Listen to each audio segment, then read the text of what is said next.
Ed Poswoli, president at Tripp Scott, and today we're continuing our webcasts with property appraiser Lori Parrish. Lori, welcome. Thank you. Thanks for having me. Lori has also been a member of the school board since 1984, and then went to the county commission in 1988, and now is just elected again as our property appraiser. So let's talk a little bit about property values and how the economic times are impacting the values of Broward property. It's not good. We received a notice from the state a couple of days ago. If you own a property in Broward County and you buy it, say, in 2009, you would apply for homestead because the state only cares about one day of the year, January 1st. So you would apply for homestead and be pre-approved for 2010. So you buy it 1 year, homestead is the next year. The year after that, Saver Homes comes in. And what Saver Homes does is keeps people from being priced out of their homes when we have those like skyrocketing times of 05 and 06. Well, governments have always depended on the Saver Homes. It's a recapture rule that your assessment increases 3% or the CPI, whichever is lower. Consumer Price Index. Right. So in 2008, it was 3%. In 2007, 2.5%. I think in 2006, 2.9%. So it's always right about 2.5%, 3%. What is it today? This year, the state notified us it is 1/10 of 1%. So for those 431,000 properties in Broward County, out of 830,000, including commercial, vacant land, everything, about half of them are homesteaded with Saver Homes. Those values for taxable purposes are going to increase 1/10 of 1%. So virtually we'll have no taxable value increase in our Saver Homes properties in Broward. Insignificant. Insignificant. Insignificant. And in addition to that, property values are declining. The way assessment works, the property appraiser's office does two things. Everybody, thinks we collect taxes. We don't levy and we don't collect taxes. But we have a dramatic impact because we set property values right, that governments levy a millage rate against, which is the taxable value. So the way it works is the assessment you receive for 2009 reflects the market from January 2nd, 2008 through January 1st, 2009. So we're always a year in arrears. And right now, it's hard. We start determining our values to have them to the governments by June 1st as tentative, and to the state and all the governments final on July 1st. Just clarify for me the lag time, because we have been under, the real estate market in Broward has been under economic downturn for right, the last 6, 8, 9 months to a year. But it will not show, what you're saying is it will not show in your taxable values until this tax bill coming up. Correct.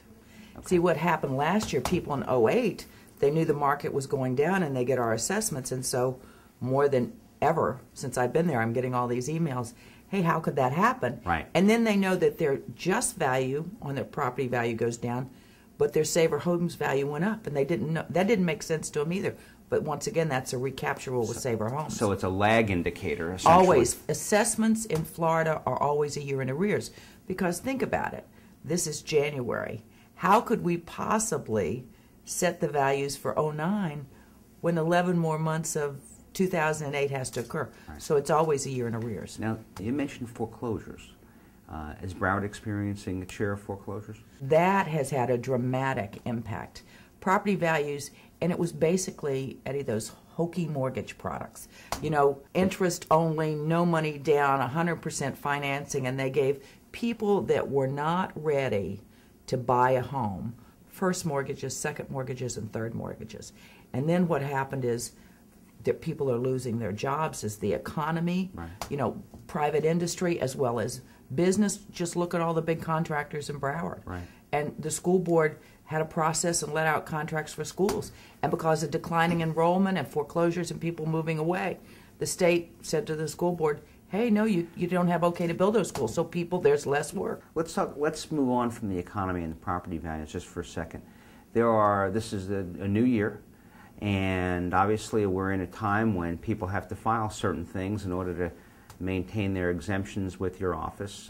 Talk to me a little bit about homestead filing. Okay, homestead filing, if you bought a home in 2008 or prior to that and simply didn't file, you need to file by state law by March 1st for a homestead exemption for 2008. You need to own and live in your property on January 1st, 2009. Okay. You can file after March 1st, but to do so you have to do a petition and pay a late fee petition to the Value Adjustment Board, which is not us, and you can still do it, but it's easy. You can do But it just file it before March 1st. Right, and it's easy. You can do it online in your pajamas. www.bcpa.net.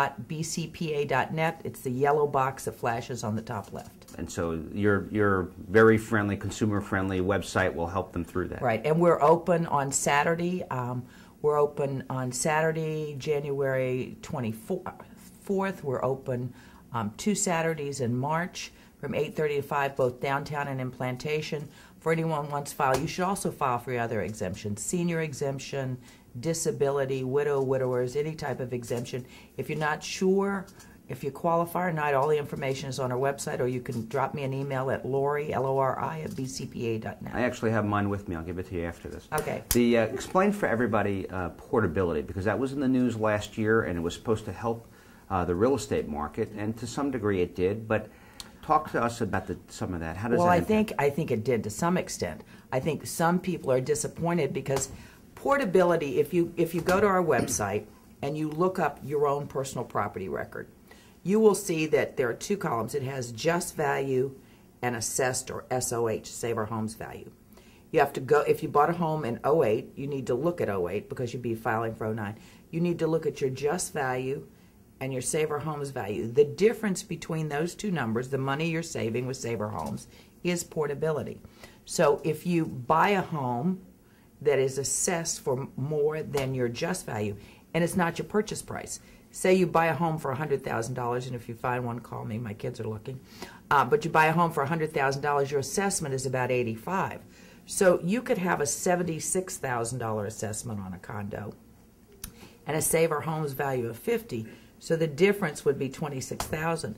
But the problem is that would be downsizing, because it's not what you pay for your home, but it's what we assess your property at. Okay. Now, given your political background and on the school board where you certainly served our community, and the county commission serving our community, and now as property appraiser, so Lori, is there other things that you'd like to do in the future? Say, maybe the U.S. Senate race. Is that something you're looking at? Well, it's something I'm thinking about, and I'll tell you why. I think that, as you well know, I have a pretty good reputation for numbers. I may not be great at everything, but I'm really good at numbers. And as a mom and a grandmother, I'm concerned about our future. I'm not so sure. It seems like everything that happened in Washington, many times it appears to me that well-intentioned people, both D's and R's, spend more time trying to get in a leadership position than reading the budget or the bills. There's that old book, What Makes You Think They Read the Bills? And I believe, it's like I've always been one of those people that stop your complaining, do something about it. So I'm thinking about it. My major concern is, do I want to leave home every Monday morning and come home every Thursday night? If you want to come over and water my orchids, but I mean, it's not the job. The job would be easy. The issue is, do I want to live away from home? And I don't know that I'm prepared to do that yet. I've also called around, checked with some people. My family and friends are all over the state. I grew up here. I've lived in Florida for 52 years, so made a lot of friends in a lot of places, and just considering it. Well, thank you, Lori. On that note, we're going to close, and all I would have to say is Washington may get a dose of Lori Parrish common sense. And so with that, I want to thank our property appraiser, Lori Parrish, for being with us today, and thank everybody else. Thank you.